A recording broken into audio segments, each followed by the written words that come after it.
so grateful. My name is Dr. Sarah Larsen, and I am here with Letty. Letty, I'd love for you to introduce yourself. Hi, my full name is Leticia Casano.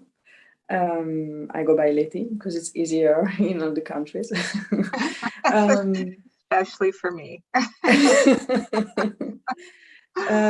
I'm a self-love and sexual healing guide. From my experience, from what I learned through my life, I'm passionate about sharing this with other women who feel called to heal their sense of self-worth and their sexuality, to move from a sexuality based on the lower chakras to move to a sexuality based on the heart chakra and the higher chakras. Wow, the heart chakra and the higher chakras. Letty, I know a little bit about your story, and it moves me so much every time you bring it forward with your words and your description. And what do you want, as we're working today on the big mission and vision, this every woman, every daughter, every father, every child, every person that comes into existence be truly seen for the specialness that they are, and our projections not being placed on them, right? Whatever is already present in the world, instead listening for what comes through the child. You have a very special story and a lens to share this through. And what I want to say another way is, why are you working on this mission? Why is this your mission? I feel that I chose to incarnate in a family where I had to learn a lot about self-worth. I had a very tough childhood, and through my adulthood, I learned so much more than what I was taught as a kid. So why am I so passionate? I'm passionate about helping women free themselves, because I felt very enslaved as a young girl, as an adult. This enslavement I learned as a child, but I kept it upon myself, by myself, throughout adulthood, until I could understand and free myself.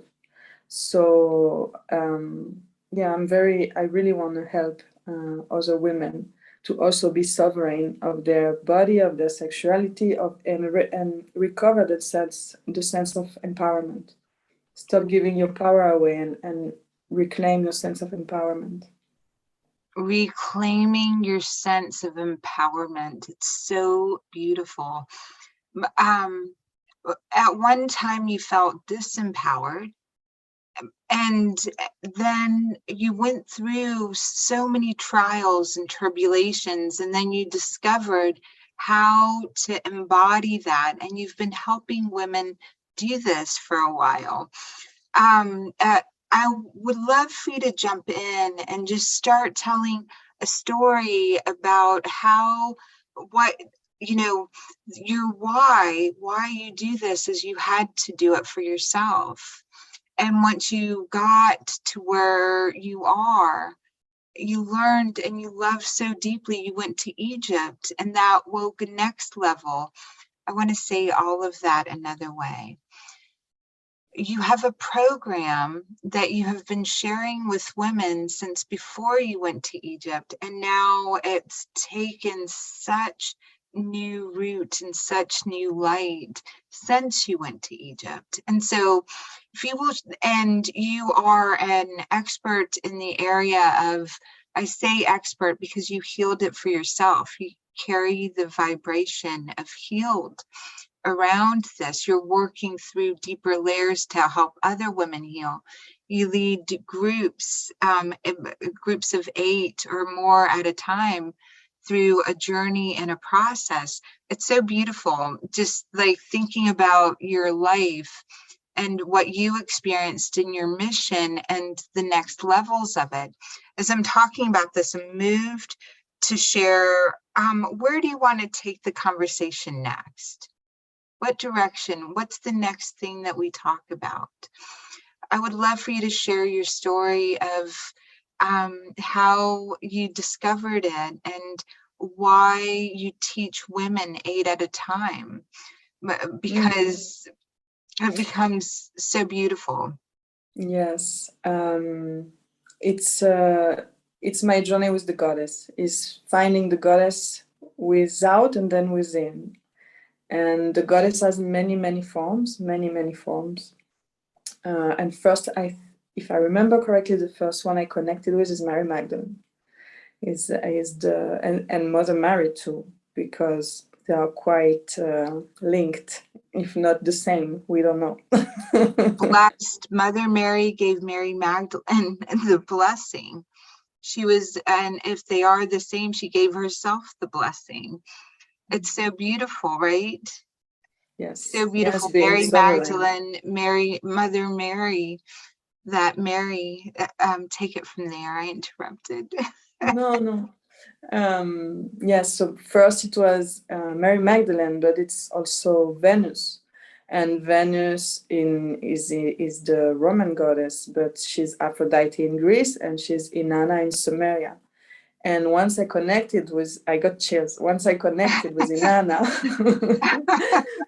I connected with Egypt, and I connected with Lilith. With Lilith, the first woman of Adam, who was created equal as him, and who refused to lay under him until she had to fly away. She had to claim her liberty, her freedom, and she left Eden and she went to live with demons. And there's a whole story. But I always felt strongly connected to independent women reclaiming their power. And Mary Magdalene, I consider her, I mean, she was the apostle of the apostles when women were not allowed to be even followers of Jesus. I know. It's amazing to think about that. Wow, there was once a time, when we think of cats and dogs and cows and pets, men gave more rights to male neighbors than they did to their own daughters and sons sometimes. It's an extraordinary thing, like cats and dogs and birds. And here came Jesus. Here came all of the apostles. Here came all of the leaders, whether it was Venus or Aphrodite or Isis, or in all of the different traditions. Here came a woman.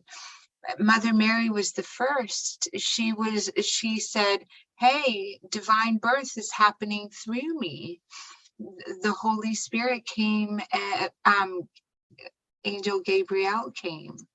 And this young woman sharing this story, I think of Joan of Arc, right? Joan of Arc. She's one of my guides too. Right. This journey, leading this story with the Native Americans, in the United States, Pocahontas, although there are many names by which she is known as well. It's so beautiful. A young woman leads the way to a new process that can be born. Mary Magdalene. I love the rings that we're sharing around this story, the different layers. What we're sharing there is, dear beloved young woman, whatever your age, the goddess within you is calling. That you, that desire, that love, that fire. Wow. Yes. Take it from there. Yes, it ended up being even more highlighted when I connected with the planet Venus and with the cycle of the planet Venus. And this is why I started working with the chakras, because I learned about how Venus opens, Venus and Inanna stories are linked, and Venus opens doors to each chakra every month. And there's an extra chakra, which is the soul star chakra or the earth star chakra. So this is why the number 8, the 8 portals that go from the underworld to the upper world and then back down. So it's constant going to the underworld, coming back up, re-empowered, clearing, coming back up, re-empowered. And this is why the number 8, the 8 portals through the Venus doors and Inanna doors. There is this story of Inanna going to the underworld and going through the 7 doors, 7, 8 doors. And it's amazing because we call it the 12 gates. Sometimes they call it of death or of life.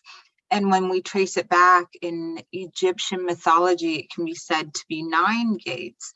And when we follow that back, it's so interesting when all of it through the self, through the one true gate, that when you're completely lit, isn't that amazing? When your chakras are lit, you are literally a living rainbow. If you think of the colors of the chakra, the flavors of the chakra, the sounds of the chakra, you are extraordinary. And that's what you're speaking of right there.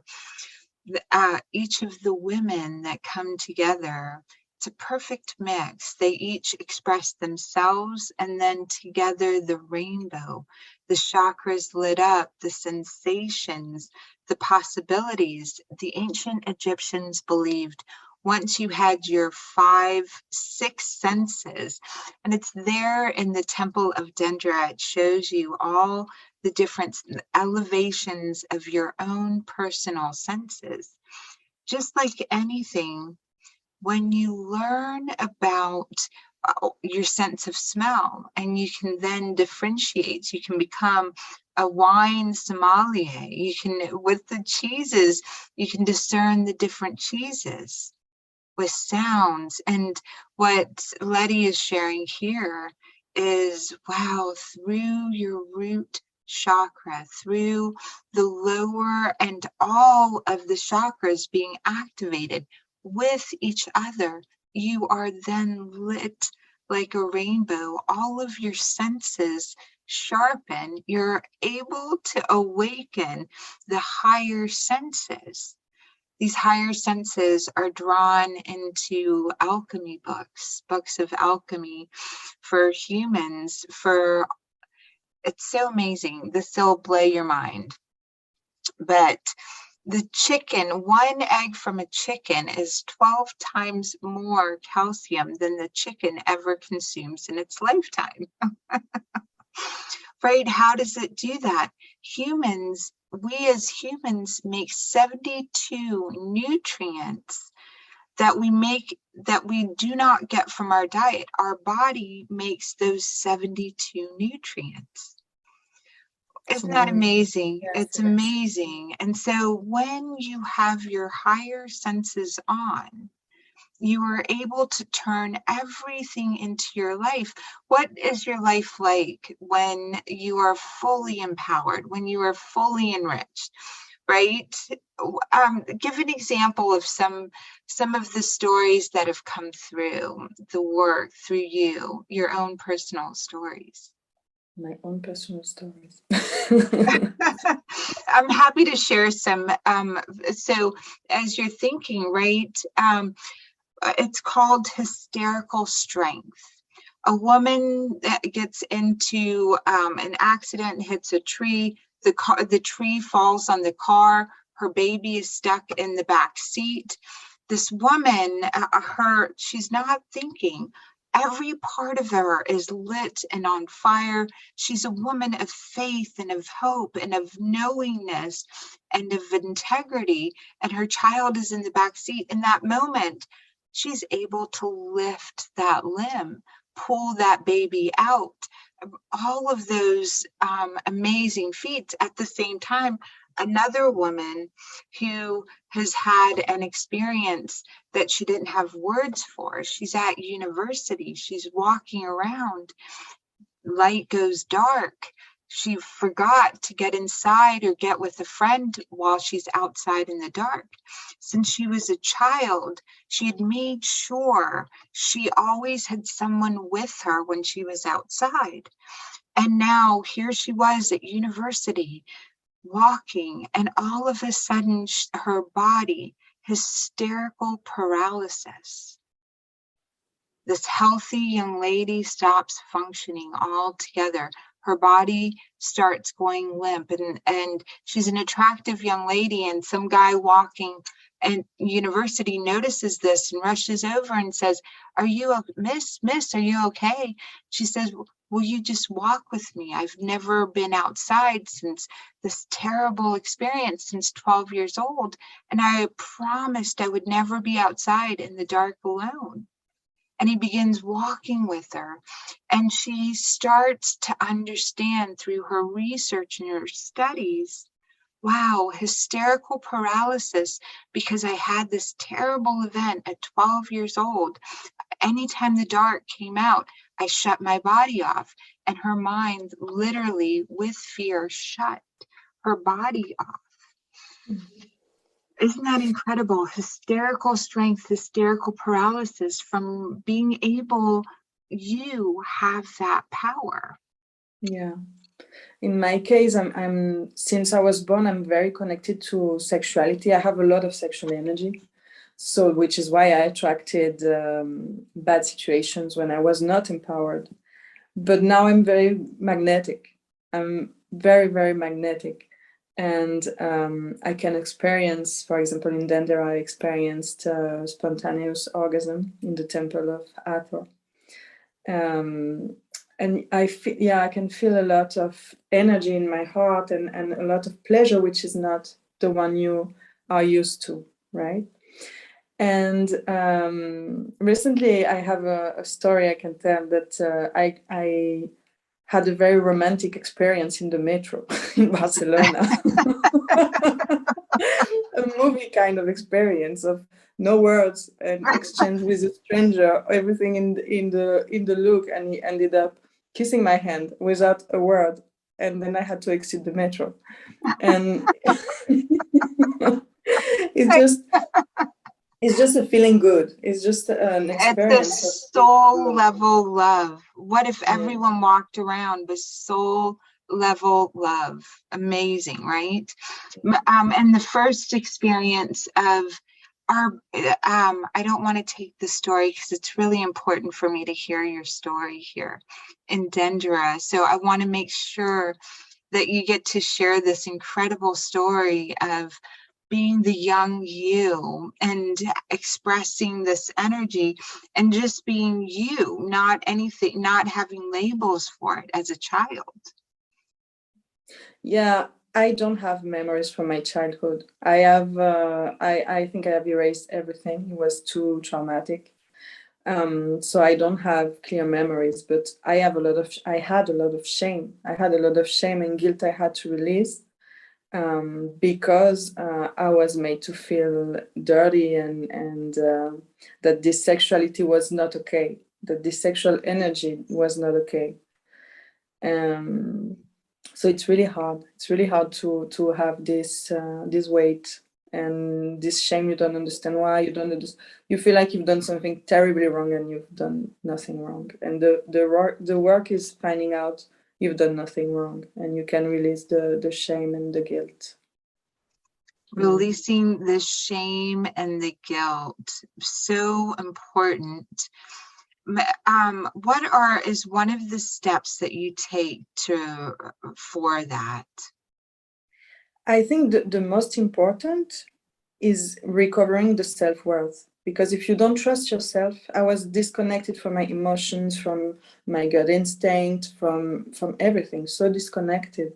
So it's finding back the power cord to feel again and to trust what you're feeling, not call yourself crazy. Like back to, okay, I'm feeling this, what it is. It took me years to finally be able to feel something, understand it was an intuition, understand it was a feeling, be able to process it. So that's how it started. The releasing it, it's recognizing it, knowing what's happening, recognizing it, and then you're able to process it. You allow the process, and a lot of self-care, a lot of self-love, a lot of self-care, a lot of the self-worth is the other important part, recovering your self-worth. and being So able you to hit carry nutrition, yourself. Yeah. right? Nutrition was first, really getting nutrition in, because if you're not full of nutrients, mental nutrients, physical nutrients, emotional nutrients, and physical environment around you nutrients to give to yourself, that it's so important. That first step of nutrients, time, space, energy. So and that's what the 8-week program, I'm calling it 8 weeks. How many weeks is it? It used to be 8 weeks, but I wanted to do an 8-month program, because I think the more you practice, the more it gets installed in your body. So I wanted to give more time to each module to be integrated, because there are a lot of practices that are sexual practices, because we go through each chakra, connecting it to the sense of that chakra, to sexuality. And so healing processes for all the layers of your mother, your grandmother, your great-grandmother. It's really incredible, because I have a daughter that is 17 years old, and I'm so grateful, and a son that's 15. At this time, I almost missed it. I almost missed having children, because I wasn't healed and whole in that area. And I dedicated my life to being I'm putting it in quotes, Mother Teresa of medicine, and to serve in the places where there weren't doctors. And in that experiment of becoming that next level of healer and doctor, I met my husband. And even though I didn't feel safe, or a little voice inside my head kept saying, hang out with this one, God was saying, spend time with this one. And I did. And we wound up getting married, making a family, having a 17-year-old and 15-year-old. And I'm so grateful that there was that deep listening. Nothing got labeled sexually for her. Whereas for me, in a culture where women wind up being responsible for what other people feel, which is crazy. How can a baby ever be responsible for the feeling it's giving to the other children or adults around them? Isn't that crazy? I mean, it's just like, more than crazy, it's disheartening. It's like how disconnected is this society? How crazy are we? I don't know. how crazy are that's we? natural. Everything that's natural has become dirty. Everything that's life-giving, sexuality is life-giving, and now it's taboo. How do you make kids? It's so funny. About it, we all come from sex, so we wouldn't be here if your parents didn't have sex. It's that the comic in me is like, oh my God, can you just imagine our parents hearing this, our children hearing this, everyone, your parents had sex. And the best sperm won. Yeah. Yeah, exactly. A lot of team effort. Yeah. And the best but the egg chose. This right, they don't say it in the. And this is amazing. 4 eggs, prior to choosing the one egg, there's 4 eggs, and one of the 4 is chosen.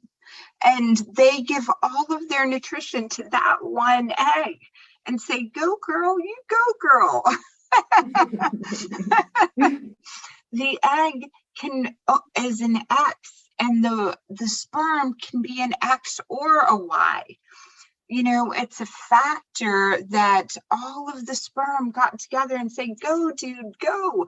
They chose the best one, and the girl egg chose exactly which best one got in, or if more than one got in. Isn't that amazing? Yes. Or if one splits into 2 and makes twins. I mean, our body is very, very wise. And Yes. learning to follow your body wisdom is also the way to self-empowerment. Yes. And we didn't need microscopes to know some of this stuff. Having microscopes and details helps so much. Our elders, the things written on the walls, they knew how to listen. Your body knows how to listen to everything, to understand it all. It's amazing. I'd love for you to share around that.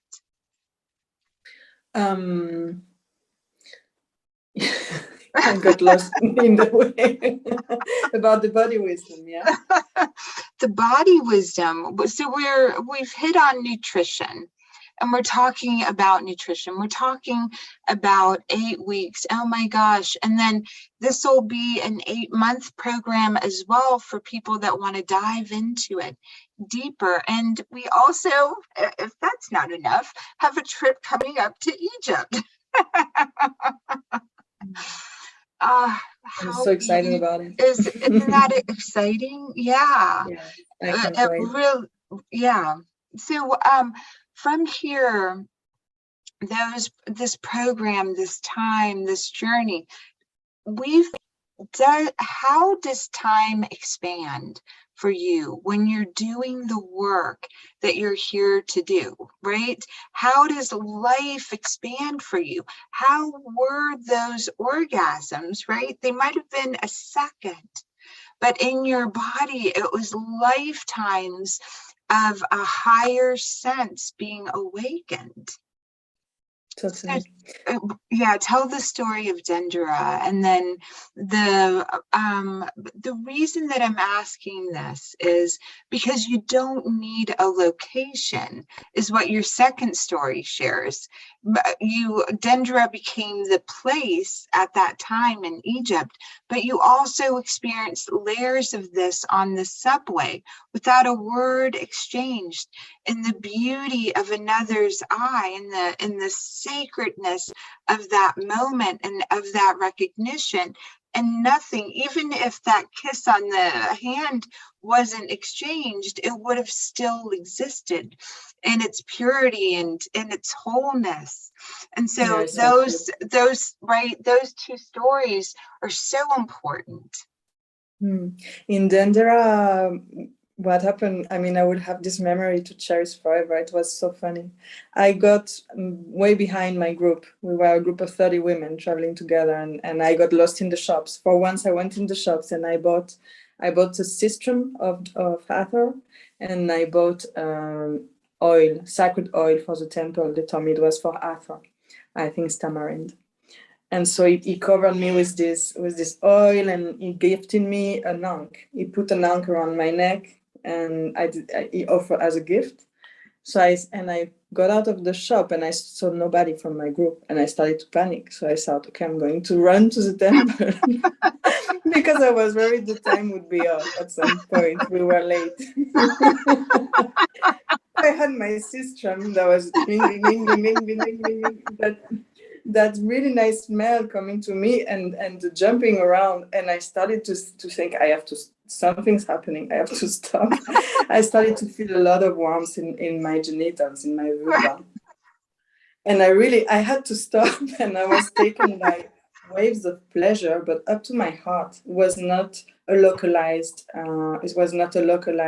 sexual orgasm. It was a heart orgasm. I felt like I was coming home and being welcomed by Hathor, and being welcomed by her to remember what your body is capable of. Remember the love within. Remember all the pleasure you can have with no need of anything, just breathing, just your right of being here and having a body. And that was totally amazing. Totally amazing. Totally amazing. How fantastic. It didn't feel like a second. It felt like forever, to be honest. It was a wave that kept washing me, and I was in the middle of the entrance. I really, really enjoyed that. Really, really enjoyed that. I tried to repeat it. It didn't work once you put the head into it. So then you were going through the temple, you had this amazing experience. You caught up to your group. Did you tell the group? Yeah, I did. And it was amazing how everybody responded with, I want to experiment that. I want to, yeah. Some women were cheering me on. You go, you go.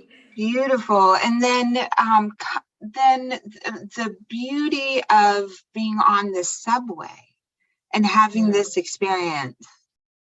Yeah, I will cherish this too. I mean, I was just sitting next to this man and I just felt waves of energy coming from him. Our legs were touching because we are very close in the metro. And usually when something feels wrong, I just get a bit away. It felt really good. I wanted to get closer to him. I even hadn't seen his face, so it was not a physical attraction. It was not, it was not lust. It was nothing like that. It was really like the energy feeling from him, like we were magnetic. But I don't think he realized until I caught up with his eyes, because he was lost in his phone, which is the disease of this time. He was lost in his phone, but I kept looking at him from time to time until he realized, and we looked at each other. We were together on 10 station, like 20 minutes, like that, on the metro station. And we looked at each other, we smiled. And I'm very much right now in my intention to be very feminine. So I don't want to offer my number. I don't want to ask for anything. I just want to be receptive and present. So I was just there. The only thing I did was looking at him and smiling. And that was an invitation in my hand, but nothing. I don't think he realized everything that was happening. And at the end, when I stood up, I turned around. I said, he's going to tell me something. And he looked at me and said, what? And I said, nothing. So he handed his hand, he took my hand, he kissed my hand, and we said goodbye. That was beautiful. Yeah. In the past, I would have probably ruined it by saying, yeah, here's my number. But, things sometimes are meant to happen like this. It was just very beautiful, very heartwarming again.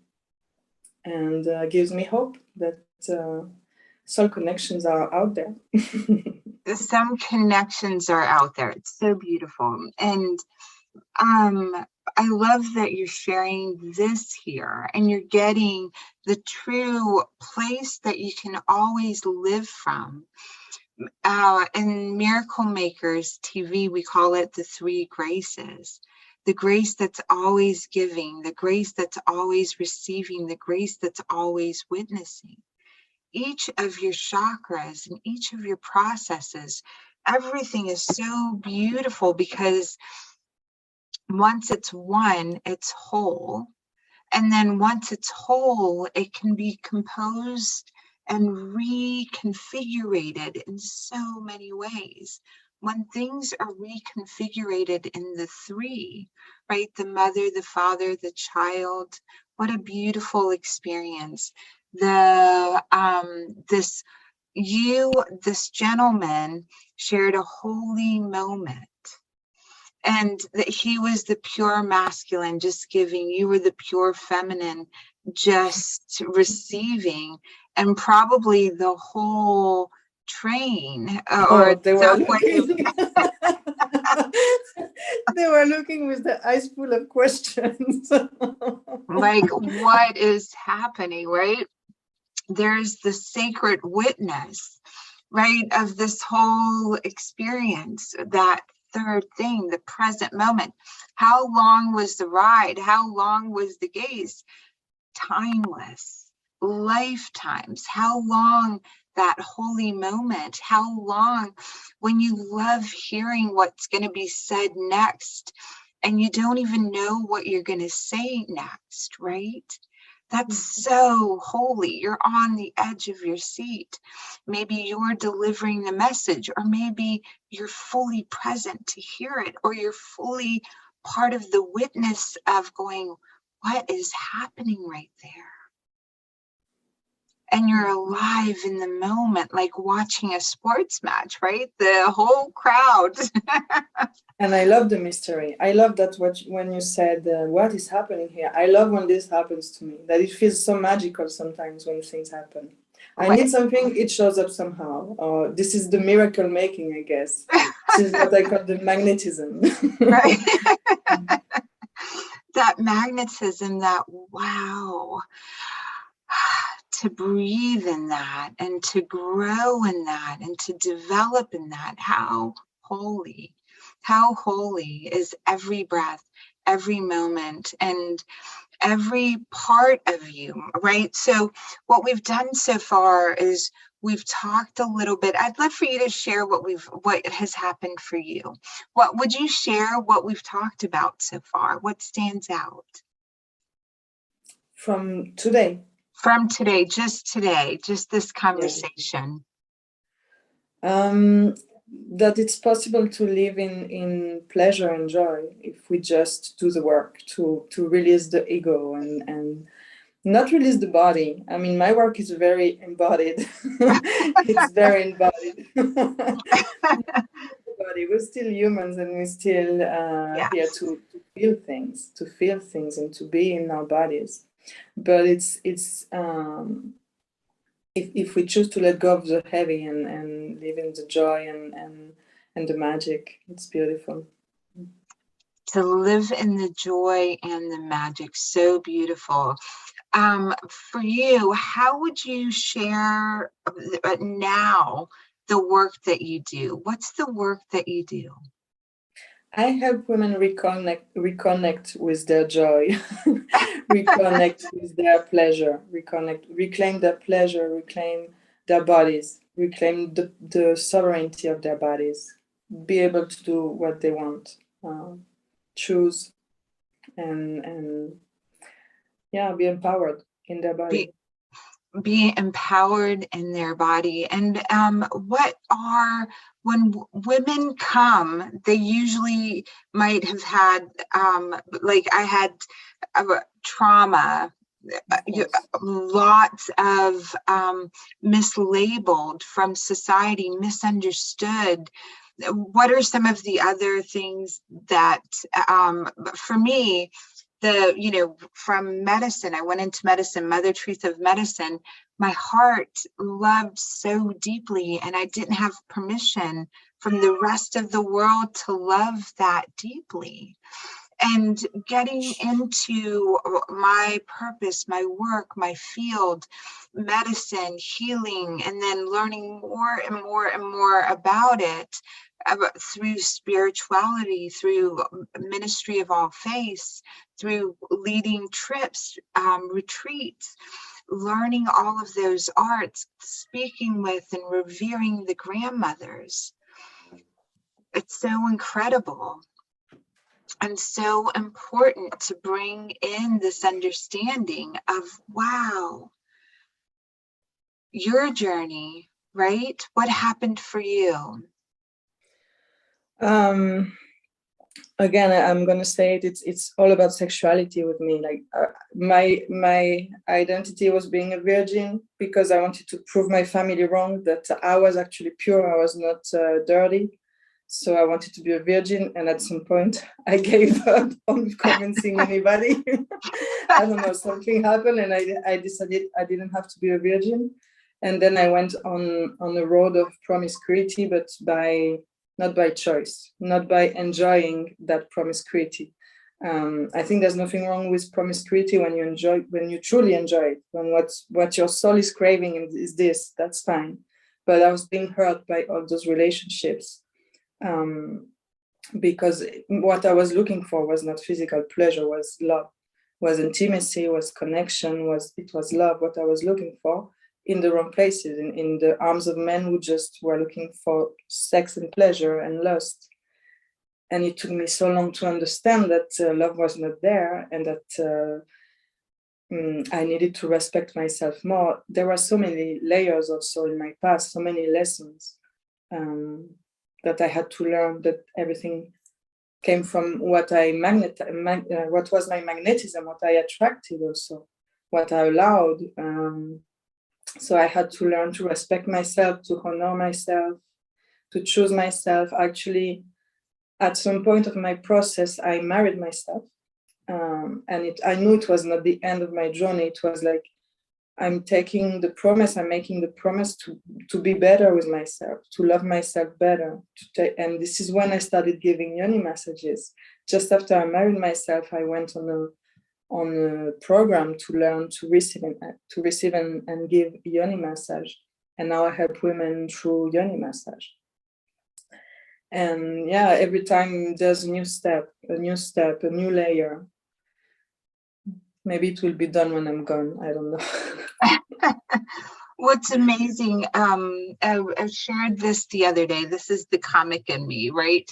The comedian is like, once upon a time, the way that this makes sense is the more you learn something, the deeper you go into it, the more you know you have deeper to go into it.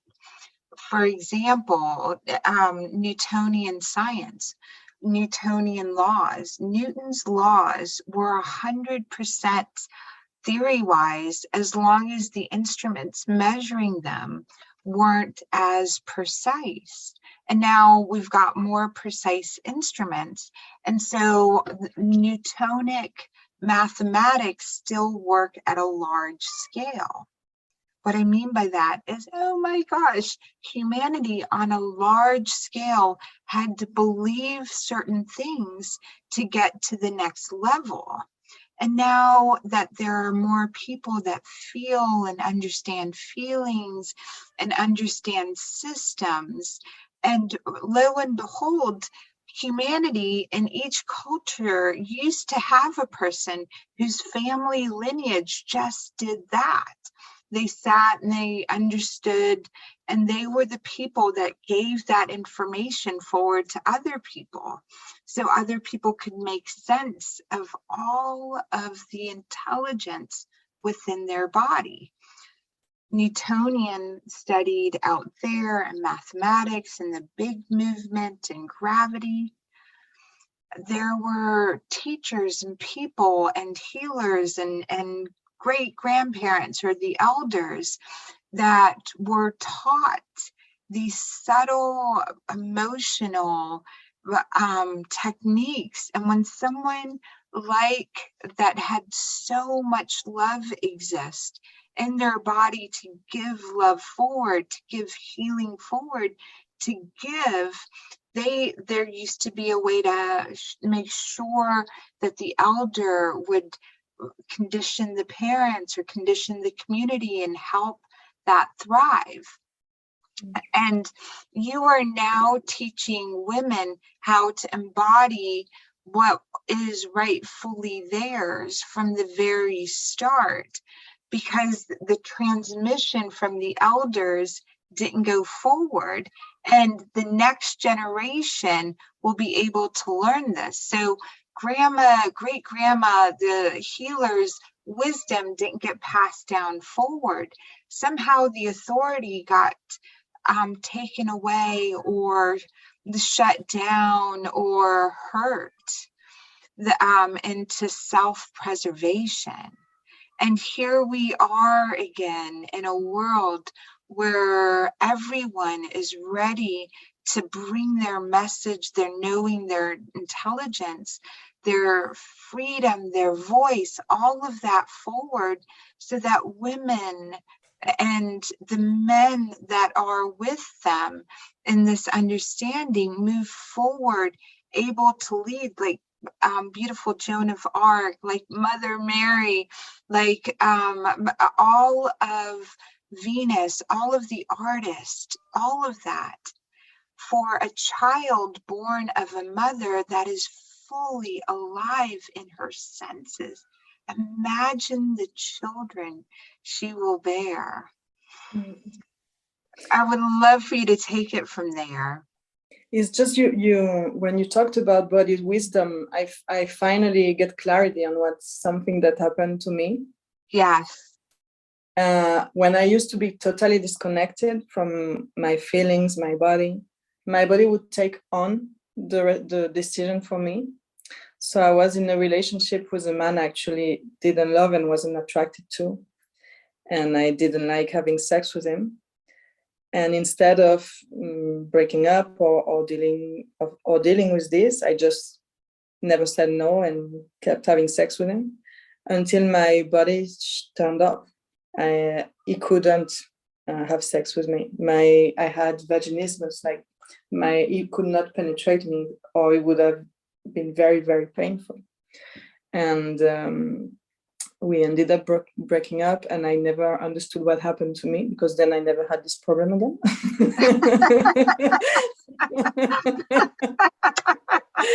But at some point I did therapy, and I understood, oh, my body was telling him, you have to say no. You are not enjoying this, please say no. So sometimes, when we get disease, it's just signals from the body saying, this is not working for you, you need to stop this. I had PCOS also, which I healed myself from, and I didn't have my periods for many years, and I healed myself from that also. Yes. Oh, I love you. Thank you for this conversation. Thank you. I'm going to stop the recording here. Sure. And then if anyone is interested, please contact me at Dr. Sarah Larsen, and we'll start putting you into what we are creating and offering is an 8-week program. And there is an 8-month program, and there is a trip to Egypt. We're so excited for you. If you want to join us more, we will get back to you as soon as humanly possible. There'll be a page on the contact page for you to jump right in. We love you. Mwah. Bye for now. Anything you want to add? I'm excited too, and I hope I can help you. We're so excited. Here we go to stop the recording.